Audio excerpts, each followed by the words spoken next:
Vector space कर रहे हैं, तो प्रीवियस वीडियो में हमने बात किया था sum of two subspaces and direct sum complementary subspace क्या होता है, उसके बारे में डिस्कस किया था। तो अब आपको एक थ्योरम हम आज बताने वाले हैं, जिससे अगर आप पता करना हो कि भी डायरेक्ट सम है इट्स सब स्पेस, तो कैसे चेक करेंगे। और इसी भी बेस पर एक क्वेश्चन करेंगे जो आपके एग्जाम में पूछे भी जाते हैं, और ये थ्योरम भी कई बार पूछा गया है। आप अपने अनुसार में इसको मैच करना, ये थ्योरम कब पूछा गया था देख लेना एक बार आप। तो उसी के टर्म में हम कंटिन्यू करेंगे। प्रीवियस डायरेक्ट सम आपको डिफिनेशन जो है प्रीवियस वीडियो में बताया गया, आई बटन में आपको मिलेगा, देख लीजिएगा, ठीक है। तो डायरेक्ट सम का डिफिनेशन बेसिकली क्या था कि अगर भी है कोई हमारे पास वेक्टर स्पेस को है, vector space V over F है, और कोई सब स्पेस इसके हैं W1 एंड W2, दो सब स्पेस हैं, तो V के हर एलिमेंट को इन सब स्पेस के सम के रूप में अगर हम लिख पाते हैं तो हम कहते हैं कि V क्या है, डायरेक्ट सम है इट्स सब स्पेस, ठीक है। और इन सब स्पेस को हम कंप्लीमेंट्री सब स्पेस कहते हैं जब ऐसा हो जाता है। तो for every x belongs to V, मतलब V के हर एलिमेंट के वेक्टर स्पेस के हर एलिमेंट को आप इन दोनों के सम के रूप में लिख लें। जैसे x को हमने क्या लिख दिया, x1 plus x2, x1 belong करेगा W1 से एंड x2 बिलोंग करेगा W2 से। अगर ऐसा हो जाता है तो हम कहते हैं V क्या है, डायरेक्ट सम है it's subspace W1 and W2। अब इस जो सब स्पेस ऐसा बनाता है, ऐसा मतलब उनका जो सब स्पेस ये है W1 और W2, इन सब स्पेस को बोलते हैं कॉम्प्लीमेंट्री सब स्पेस। तो ये सब हम पिछले वीडियो में पढ़ चुके हैं। आज हम इससे रिलेटेड एक थ्योरम करेंगे जो पूछा गया, आपके एग्जाम में पूछा भी जाता है, या हायर मैथमेटिक्स में आप जाएंगे जैसे नेट गेट टिफर जेम में अगर जाते हैं तो ये बेसिकली ये क्या यूज करते हैं, हम इसको एक क्वेश्चन इसके बेस पे क्वेश्चन पूछाते हैं, ठीक है। तो इसका इस थ्योरम का हम काफी यूज करते हैं कि अगर भी डायरेक्ट सम है तो क्या कंडीशन होता है सब स्पेस का, ठीक है। तो वही हम आज इस थ्योरम के थ्रू तो हम आज थ्योरम में यही पढ़ने वाले हैं, ठीक है। इससे पहले अभी तक आपने चैनल को सब्सक्राइब नहीं किया है तो सब्सक्राइब करें, press the bell icon and video को लाइक करें, कमेंट करें, शेयर करें। कोई भी आपको इंक्वायरी करनी है तो वीडियो डिस्क्रिप्शन में व्हाट्सएप लिंक, टेलीग्राम लिंक मिलेगा, ज्वाइन हो सकते हैं, ठीक है। तो चलिए शुरू करते हैं, देखते हैं थ्योरम क्या कहा जा रहा है। तो देखिए थ्योरम क्या है, a vector space V is direct sum of its subspace W1 W2। Vector space V जो डायरेक्ट सम होगा सब स्पेस W1 W2 के इफ एंड ओनली दो कंडीशन है, या क्या है कि दोनों का सम, दो सब स्पेस जो है W1 और W2 का जो सम है वो V के वेक्टर सब V के इक्वल हो जाए। पहली कंडीशन कि अगर V डायरेक्ट सम है सब स्पेस W1 W2 का डायरेक्ट अगर सम है तो पहली कंडीशन क्या है कि दोनों का जो सब स्पेस का सम है वो वेक्टर स्पेस के इक्वल हो जाए, पहली कंडीशन। दूसरी condition intersection of W1 W2 क्या आ जाए, आपको 0 मिलना चाहिए, मतलब इंटरसेक्शन पे पॉइंट उसके ना मिले, क्या मिले, 0 मिले, ठीक है, ठीक है ना। ये आपको क्या मिला हुआ है, W1 इंटरसेक्शन W2 का होना चाहिए 0 होना चाहिए, सिंगलटन सेट है, 0 एलिमेंट उसके अंदर है, ठीक है। तो ये अगर दो कंडीशन सेटिस्फाई करता है तो हम कहते हैं भी डायरेक्ट सम है सब स्पेस W1 W2 के, ठीक है। कैसे इसको प्रूव करेंगे, प्रोसेस का है, ठीक है। चलिए इसको हम देखते हैं कैसे इसको हम प्रूव करने वाले हैं। तो आइए देखते हैं कैसे इसको हम प्रूव करेंगे। तो आइए इसको देखते हैं कैसे हम प्रूव करेंगे। लेकिन मैंने आपको पहले बता दूं कि अगर आप ये वीडियो देख रहे हैं, थ्योरम देख रहे हैं, तो सबसे पहले आपको इससे पहले जो वीडियो बनाया गया था, लेक्चर हुआ था सम ऑफ सब स्पेसेस, डायरेक्ट सम ऑफ सब स्पेस क्या होता है, कॉम्प्लीमेंट्री सब स्पेस क्या होता है, अगर वो चीज़ें आपको समझ में आती हैं तो इसमें कुछ है नहीं, ऐसा वैसा कुछ नहीं है, जो उसका इमेज आपको बन जाएगा अगर वो डिफिनीशन क्लियर है। शुरू से आप वीडियो देखते चले आ रहे हैं तो कोई प्रॉब्लम नहीं, पहली बार इस वीडियो को देख रहे हैं तो आपको कुछ पढ़ने नहीं वाला है, दिमाग में कुछ नहीं घुसने वाला है, ठीक है। चलिए इसको देखते हैं कैसे प्रूव करेंगे। हमने यही कहा था आपसे कि भी का डायरेक्ट सम है सब स्पेस W1 W2 का दो कंडीशन सेटिस्फाई करना चाहिए, दोनों का सम वेक्टर स्पेस V के इक्वल हो और इंटरसेक्शन में 0 मिलना चाहिए, ठीक है ना। इंटरेक्शन में एक एलिमेंट आपको मिले वो हो 0 मिले, ठीक है। तो अब कह देंगे हम ना कि भी क्या है, डायरेक्ट सम है सब स्पेस W1 W2 का। चलिए सपोज डैट भी मान लेते हैं कि डायरेक्ट सम है किसके, सब स्पेस W1 W2 के, और ये कंडीशन दोनों हमको क्या करना है, प्रूव करना है। हमको लेके चलना है कि भी डायरेक्ट सम है सब स्पेस W1 W2 के और प्रूव कर देना है ये, ठीक है। तो हमने मान लिया कि V equal to direct sum of W subspace W1 W2, then each, तो क्या होता है डायरेक्ट सम जब हो जाता है तो भी के हर एलिमेंट को हम यूनिकली एक्सप्रेस कर सकते हैं इस फॉर्म में, समझ रहे हैं कुछ। यानी भी डायरेक्ट सम है सब स्पेस W1 W2 का, तो भी के हर एलिमेंट को हम x1 प्लस x2 के फॉर्म में लिख सकते हैं, और x1 बिलोंग करेगा W1 के अंदर और x2 बिलोंग करेगा W2 के अंदर। ये पहले पिछले लेक्चर में बात हो गया इस पर कि सम ऑफ सब स्पेस का क्या होता है, ठीक है। Thus in particular V equal to W1 plus W2 which prove first, बिल्कुल सही है कि अगर आप भी डायरेक्ट सम है सब स्पेस W1 W2 के तो लिख सकते हैं ना, आपको हर एलिमेंट को x1 प्लस x2 के फॉर्म में लिखना पड़ेगा। तो ऑब्वियस है W1 और W2 को क्या कर रहे हो आप, ऐड ही तो कर रहे हो। जैसे मान लीजिए यहाँ पर हम भी equal to W1 plus W2 हमको प्रूव करना है, तो डिफिनीशन ही होता है कि अगर भी डायरेक्ट सम है W1 W2 सब स्पेस का तो उसके हर एलिमेंट को इस फॉर्म में लिख सकते हैं, x1 प्लस x2 के फॉर्म में लिख सकते हैं। और ये x1 और x2 किससे बिलोंग करेगा, W1 W से बिलोंग करेगा। तो ऑब्वियस है हर एलिमेंट क्या है, W1 से है और सेकंड एलिमेंट इसका W2 से है। इसका मतलब हम लिख रहे हैं W1 प्लस W2 को ही लिख रहे हैं। तो इस तरह से हमारा पहला प्रूफ हो जाता है कि V equal to W1 plus W2 होगा। पहला कंडीशन सेटिस्फाई हो गया, क्योंकि भी जब डायरेक्ट सम होगा सब स्पेस W1 W2 का तो पहला कंडीशन ये होगा कि भी को भी वेक्टर स्पेस के सारे एलिमेंट W1 प्लस W2 के सम के रूप में होंगे। चलिए अब सेकंड देखते हैं। Again let x belongs to W intersection W2, ये जो सब स्पेस है उससे हमने क्या किया, एक एलिमेंट ले लिया, x ले लिया, इंटरसेक्शन से एक एलिमेंट ले लिया। और x क्या करेगा, जब दोनों के अंदर है W1 इंटरसेक्शन W2 के अंदर अगर x बिलोंग करता है तो वो W1 के अंदर भी बिलोंग करेगा, राइट, और W2 के भी अंदर बिलोंग करेगा। जैसे अगर आपको इंटरसेक्शन की डेफिनेशन नहीं देखा है तो जाके देख सकते हैं। A इंटरसेक्शन B का मतलब क्या हुआ, A बराबर 0 1 है सेट में और B बराबर क्या है 1 2 है। तो इंटरसेक्शन में कौन से एलिमेंट आएंगे, जो दोनों में कॉमन होते हैं, समझ रहे हैं। तो वही लॉजिक है, ठीक है। तो दोनों में कॉमन ले लिया गया है, इंटरसेक्शन में x लिया गया है तो वो दोनों में W1 में बिलोंग करेगा और W2 में भी बिलोंग करेगा, राइट। अब देखिए यहाँ पर हेंस x के जगह पे हम x प्लस 0 लिख सकते हैं। इसका मतलब क्या है, x बिलोंग कर रहा है W1 सब स्पेस से और 0 बिलोंग कर रहा है W2 सब स्पेस से, राइट। अगर x के जगह पे हम 0 प्लस x लेते हैं, x के जगह पे हमने एक बार लिया x प्लस 0 लिया तो x बिलोंग किया W1 सब स्पेस से, 0 बिलोंग किया W2 सब स्पेस से। अगर जब 0 प्लस x लेते हैं तो इसका मतलब क्या है, 0 बिलोंग करेगा W1 से और x बिलोंग करेगा W2 से। यहाँ तक ठीक है।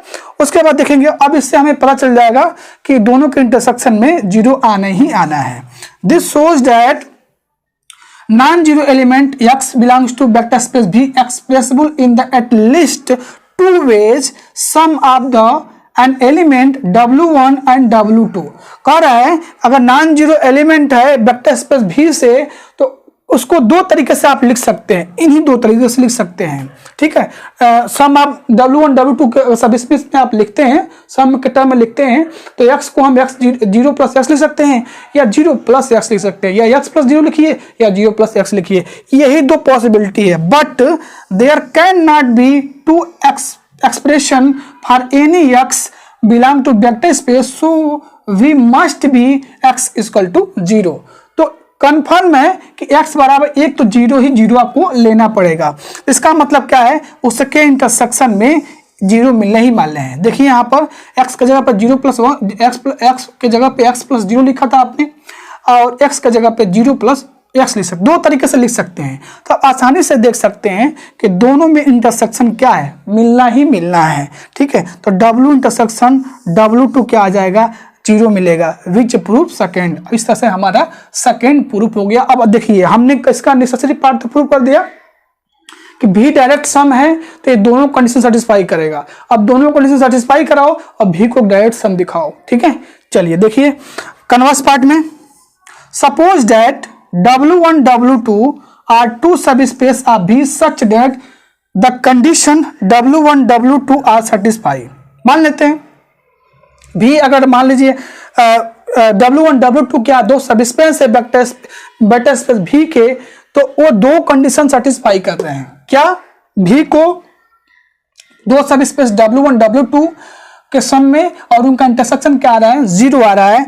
तो ये मान के चल रहे हैं इफ अगर x हम लेते हैं वेक्टर स्पेस V से लेते हैं, देन बाय कंडीशन फर्स्ट, तब कंडीशन फर्स्ट को देखिए, अगर हम x लेते हैं W1 से, देयर एग्जिस्ट x1 बिलोंग करेगा, x1 हम लेते हैं W1 से और x2 लेते हैं W2 से, such that x equal to x1 plus x2 लिख सकते हैं हम। अगर भी से हमने एक एलिमेंट लिया, क्योंकि अगर डायरेक्ट सम है तो हम क्या करते हैं, दो सब स्पेस के सम के रूप में लिख सकते हैं ना। हम लेके चल रहे हैं कि भी क्या है, सम है W1 W2 और इंटरसेक्शन क्या है, 0 है। तो हमने क्या किया यहाँ पर, x belong to vector space V, then by condition first, इसको देखिए। तो हमने क्या किया, x इसे लिया है, x equal to W1 plus W2 लिख सकते हैं, यानी x equal to x1 plus x2। ठीक है, वीडियो स्टॉप करिए, इसको नोट डाउन करिए, इसका नेक्स्ट स्टेप हम देखते हैं। नेक्स्ट देखिए, जो हमने एज्यूम किया था x equal to x1 plus x2, ठीक है, उससे आगे हम स्टेप कर रहे हैं। Now we shall prove that this is unique. क्या प्रूव करना है कि जो ये आपने x1 equal to x1 plus x2 assume किया था वो यूनिक होगा। इफ पॉसिबल, अगर x बिलोंग करता है वेक्टर स्पेस V से, be expressible as x equal to x1 plus x2, तो उस x को हम x1 प्लस x2 के फॉर्म में लिख सकते हैं, और x1 बिलोंग करेगा W1 से और x2 बिलोंग करेगा W2 से, राइट। अब x इक्वल टू क्या होगा, y1 plus y2, y1 belong करेगा W1 से और y2 बिलोंग करेगा W2 से। Then we get x1 plus x2 is equal to y1 plus y2, क्योंकि लेफ्ट साइड इसके दोनों क्या है, इक्वल है, तो x1 plus x2 equal to y1 plus y2 हो जाएगा यहाँ से। अब थोड़ा सा इसको आप लेफ्ट साइड y1 को कर लीजिए, x2 को राइट साइड कर लीजिए, तो ये कंडीशन आपको मिल जाएगा x1 minus y1 equal to y2 minus x2, ये इक्वल हो जाएगा। Now x1 minus y1 belong करेगा W1 से, since x1 gamma y1 belong करेगा W1 से, इसका मतलब क्या हुआ कि W1 सब स्पेस बना दिया आपका यहाँ पर। वैसे ही y2 माइनस x2 बिलोंग करेगा W2 से, since x2 gamma y2 belong करेगा W2 से, तो यहाँ से W2 क्या हो जाएगा, सब स्पेस हो गया। आपको डिफिनेशन याद है कि दो अगर हम एलिमेंट लेते हैं किसी सब स्पेस W से, तो उनका अगर सब्ट्रैक्ट करते हैं उसी के अंदर बिलोंग कर जाता है, तो हम कह देते हैं क्या, वो सब स्पेस फॉर्म करता है। अगर x कामा y किसी सब स्पेस W मान लो हमको W को वेक्टर स्पेस का सब स्पेस दिखाना है, तो हमने एक सब स्पेस की टेस्ट पढ़ा था कि x माइनस y W के अंदर बिलोंग कर जाता है और अल्फा x बिलोंग करके W अल्फा स्केलर होता था, तो हम कहते थे वो सब स्पेस है। वही कंडीशन है यहाँ पर, जो ये y माइनस करके इसमें बिलोंग किया जा रहा है, तो अगर x1 माइनस y1 बिलोंग करता है W1 के अंदर, तो W1 सब स्पेस वहीं से हो रहा है। डिफिनीशन जाके देखिए सब स्पेस की, अगर आपको यहाँ समझ में नहीं आ रहा है तो y2 माइनस x1 भी वही कंडीशन है। इसका मतलब क्या है कि x माइनस y1 और y2 माइनस x2 ये बिलोंग करेगा सब स्पेस किसके अंदर, बिलोंग करेगा W1 इंटरसेक्शन W2 के अंदर, और ये किसके इक्वल है, 0 के इक्वल हो जाएगा। किसके इक्वल हो जाएगा, 0 के। That is x1 equal to y1 और x2 इक्वल टू y2। दस each element of V is uniquely expressed as sum of element of W1, ठीक है, एंड एलिमेंट ऑफ W2। इसका मतलब हम कह सकते हैं कि V के जो भी एलिमेंट होगा उनको सब स्पेस W1 W2 के सम के रूप में हम लिख सकते हैं। इसका मतलब क्या हुआ, V is direct sum of its subspace W1 और W2। तो ये थ्योरम था, पूछा भी गया है आपके प्रीवियस एग्जाम में, पूछा भी जा सकता है, इसको अच्छे से कर लीजिएगा। कोई डाउट्स होगा तो बताइएगा, ठीक है। चलिए एक क्वेश्चन करते हैं इसी के बेस पे कि कैसे हम डायरेक्ट सम में लिखते हैं। RQ ओवर R पर हम वेक्टर स्पेस के एग्जाम्पल देखते हैं, ठीक है, और अच्छे से आपको क्लियर हो जाएगा। इस थ्योरम का जो एग्जाम्पल है उसको हम करते हैं, तो आइए देखते हैं। तो आइए क्वेश्चन करते हैं, डायरेक्ट सम पे क्वेश्चन करते हैं। आपको दिखेगा डिफिनीशन।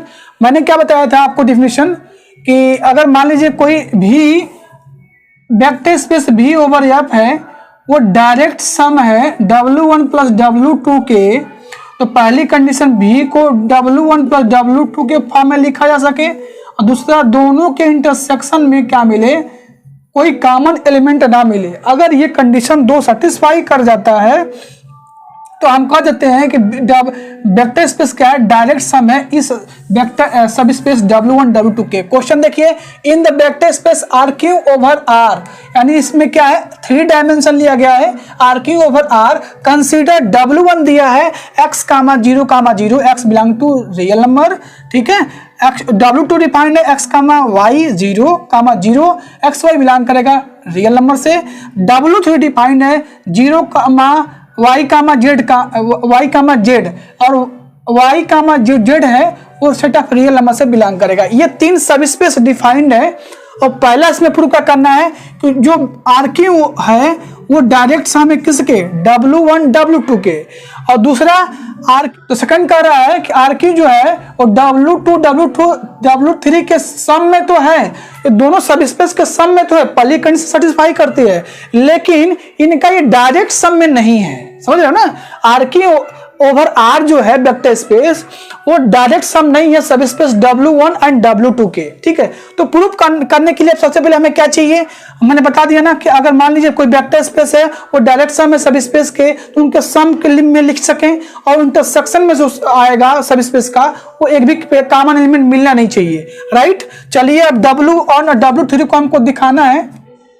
हमें पहला क्या दिखाना था, W1 और W3 क्या है, डायरेक्ट सम, या सॉरी यहाँ पर 2 नहीं W3 था, ठीक है। तो W1 और W3 को डायरेक्ट सम में दिखाना है, तो क्या करिए, इन दोनों के एलिमेंट को ऐड करिए। x को 0 के साथ x आएगा, 0 के साथ, हाँ देखिए यहाँ पर दोनों के एलिमेंट को लिख दिया हमने। अब इन दोनों को ऐड करेंगे, x1 को 0 के साथ x1, 0 के y1 के साथ y1, 0 को z1 के साथ ऐड करने पे आ गया। अब आसानी से आप देख सकते हैं कि ये जो क्या है x1, y1, z1, ये क्या है, ये आपको 3 डायमेंशन है, यानी RQ का इसी टाइप के एलिमेंट मिलते हैं। RQ ओवर माने वेक्टर स्पेस RQ ओवर के जो एलिमेंट होंगे वो इसी टाइप के मिलेंगे, x1, y1, z1। x1, y1, z1 क्या करेगा, बिलोंग करेगा सेट ऑफ रियल नंबर से, ठीक है। यानी मतलब क्या हो गया कि RQ जो है वो इक्वल हो गया W1 प्लस W3 के। पहली कंडीशन यही थी हमारी, कि पहली कंडीशन यही था कि इन दोनों सब स्पेस को सम के रूप में वेक्टर स्पेस को दिखा दें, तो पूरा ये RQ आ गया। जब हमने ऐड किया तो ये पूरा RQ के एलिमेंट कैसे होते हैं, RQ के जो एलिमेंट होते हैं, RQ के element x, y, z such that x, y, z set of real number से बिलोंग करेंगे, RQ ओवर R के इसी टाइप के एलिमेंट होते हैं। और ये पूरा आपका यहाँ पर आ गया, यहाँ पर x1, y1, z1, ये पूरा RQ आ गया। तो जब हमने पहली कंडीशन सेटिस्फाई कर दी, अब दूसरी कंडीशन आप देखेंगे तो ध्यान से देखिए, W1 और W3 में कोई भी आपको कॉमन एलिमेंट नहीं मिलेगा। क्या मिलेगा, नॉन जीरो कॉमन एलिमेंट नहीं मिलेंगे। It is clear that there is no non zero common both W1 W2। अब W1 और W3 में देखेंगे तो आपको नॉन जीरो कॉमन एलिमेंट नहीं मिलेंगे, जीरो कॉमन मिल रहा है, देख रहे हैं जीरो कॉमन मिल रहा है, लेकिन कोई x और y z में कॉमन नहीं मिल रहा है। इसका मतलब सेकंड कंडीशन भी क्या कर रहा है, सेटिस्फाई कर रहा है, यानी RQ ओवर R जो है डायरेक्ट सम है W1 प्लस W3 के। क्या है, जो RQ over R vector space है वो W1 और W3 के क्या है, सब स्पेस में डायरेक्ट सम है, क्योंकि जब दोनों को हमने ऐड किया W1 और W3 को तो पूरा 3 RQ आ गया है ना, 3 डायमेंशन आ गया। ये पूरा क्या है, RQ है, ठीक है। तो इसका मतलब पूरा V है, V इक्वल हो गया W1 पर W3 के। अब देखेंगे, ध्यान से देखेंगे, W1 और W3 देखिए कोई नॉन जीरो कॉमन एलिमेंट नहीं है, यानी जब इंटरसेक्शन कर रहे हैं तो जीरो ही आपको कॉमन मिल रहा है। इसका मतलब क्या है कि RQ over R direct sum of W1 W3।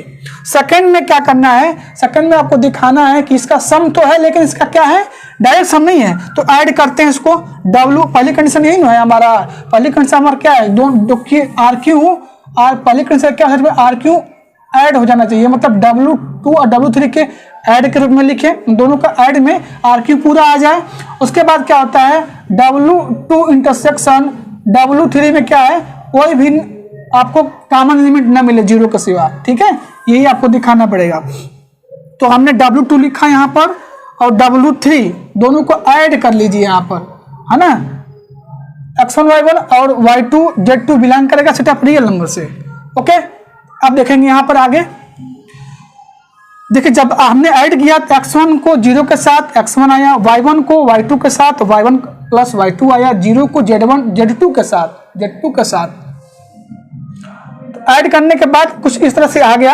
आप इजीली देख सकते हैं कि ये भी क्या है, RQ है, ये भी 3 डायमेंशन में इसके पूरे आपके RQ का ही एलिमेंट के जैसे आ गए, क्योंकि RQ को हम x y z के रूप में लिख सकते हैं और x y z बिलोंग करेगा R से, सेट ऑफ रियल नंबर से। तो पूरा ये RQ आ गया, इसी से जनरेट हो जाएंगे, इन्हीं 10 एलिमेंट से पूरा RQ जनरेट हो जाएगा। इसका मतलब क्या है कि जो RQ है वो W2 W3 के सम में तो है, लेकिन क्या डायरेक्ट सम है? डायरेक्ट सम होने के लिए दोनों का इंटरसेक्शन क्या आना चाहिए, नॉन जीरो आना चाहिए। लेकिन जब देखेंगे W2 को W3 को देखेंगे तो Y इसमें कॉमन मिल जा रहा है, समझ रहे हो नहीं मिल रहा हो, इसमें क्या मिल रहा है, Y जीरो तो मिल रहा है, Y भी कॉमन मिल जा रहा है, यानी नॉन जीरो एक एलिमेंट कॉमन आपको मिल गया। क्या मिल गया? नॉन जीरो कॉमन मिल गया, यानी जीरो नहीं है। W2 और इंटरसेक्शन W2 क्या है, W3 क्या है, ये जीरो नहीं आ रहा है, इनका इंटरसेक्शन क्या आ रहा है, 0 कामा y कामा 0 और y बिलोंग करेगा रियल नंबर, इसका मतलब 0 नहीं आ रहा है। इसका मतलब RQ जो वेक्टर स्पेस है RQ ओवर R और W2 और W3 के डायरेक्ट सम में नहीं लिख सकते इसको हम, मतलब डायरेक्ट सम नहीं है, RQ ओवर R सब स्पेस W2 और W3 के डायरेक्ट सम में नहीं है। क्यों नहीं है? क्योंकि सम तो वेरीफाई कर गया, लेकिन जो इनका इंटरसेक्शन है, इंटरसेक्शन क्या आना चाहिए था, 0 आना चाहिए था, लेकिन W2 और W3 में देखेंगे ध्यान से तो Y कॉमन है। क्या है? Y कॉमन है, यानी 0 नहीं मिल रहा है। इसका मतलब क्या है कि RQ over R direct sum नहीं है सब स्पेस W2 एंड W3 के, ठीक है। तो आज हमने यही एक एग्जांपल करा और आपने एक थ्योरम पढ़ा कि अगर भी जो है डायरेक्ट सम है सब स्पेस W1 W2 के, तो इफ एंड ओनली कंडीशन क्या होनी चाहिए, पहली कंडीशन भी का जो है उस सब स्पेस के सम के रूप में लिख सकें और दोनों का सब स्पेस का इंटरसेक्शन 0 मिले, कोई नॉन जीरो एलिमेंट ना आए। यहाँ पे आप देख सकते हैं नॉन जीरो एलिमेंट आपका क्या मिल गया, Y आ गया, इसलिए ये सेकंड कंडीशन सेटिस्फाई नहीं कर रहा है। लेकिन ये पहला जो है W1 W3 के डायरेक्ट सम है RQ ओवर R, क्योंकि ये पूरा x y x से जनरेट हो गया, x y z से, तो ये पूरा RQ आ गया आपका। और इसमें इस दोनों में देखेंगे, इसमें और इसमें तो कोई कॉमन एलिमेंट नहीं है, केवल 0 ही कॉमन एलिमेंट है। तो इसका मतलब क्या था, RQ ओवर R क्या है, डायरेक्ट सम है W1 प्लस W2 के, यानी W1 और W3 के डायरेक्ट सम में है। लेकिन ये दूसरा कंडीशन जो है RQ over R W2 W3 के, ये डायरेक्ट सम में नहीं है। क्यों नहीं है? क्योंकि पहला कंडीशन होता है कि दोनों का सम भी के इक्वल हो जाए, यानी वेक्टर स्पेस के इक्वल हो जाए। तो पहला कंडीशन सेटिस्फाई कर गया, RQ जो है वो W2 W3 के सम के रूप में तो है, पूरा x y ये पूरा RQ आ गया, ठीक है। इन्हीं से पूरा RQ जनरेट हो जाएगा। कोई भी एलिमेंट आप इस तरह के लिख सकते हैं RQ ओवर R का। लेकिन जब इंटरसेक्शन कर रहे हैं तो Y कॉमन मिल जा रहा है, इसका मतलब 0 इसका इंटरसेक्शन नहीं आ रहा है, नॉन जीरो आ रहा है। इसका मतलब क्या है, सेकंड कंडीशन सेटिस्फाई नहीं कर रहा है।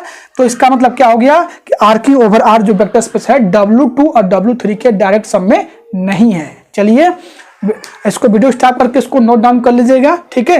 कंसेप्ट बस वही है जो थ्योरम पढ़े हम पीछे, अभी प्रीवियस में जो थ्योरम हमने किया है उसी थ्योरम पे क्वेश्चन था, हो सकता है पूछा जा सके आपके एग्जाम में। तो कुछ भी हम स्किप नहीं कर रहे हैं, सब कुछ साथ लेके चल रहे हैं, ठीक है, क्योंकि कभी भी कुछ ही पूछा जा सकता है।